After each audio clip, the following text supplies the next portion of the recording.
Did you know New York City has ties to the Underground Railroad?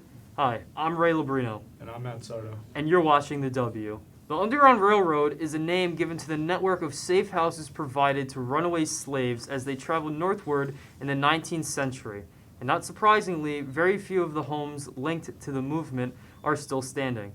This specific home, left standing in Brooklyn, New York, is a checkpoint home for the Underground Railroads. New York State wanted to get rid of these landmarks as they have previously done in the past.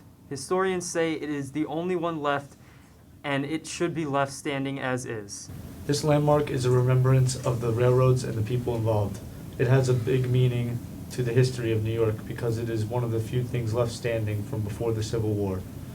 The house still stands with only minor imperfections left. The home was owned by a family who were in support of a group who helped free slaves. Sometimes when slaves escaped from their owners, warrants for them would be called, and they sometimes were hunted by white supremacists. These homes ensured that any freed slave would not be brought back and would live a happier life up north. Mayor Bill de Blasio wanted to make room for housing, but historians said this building meant more than housing.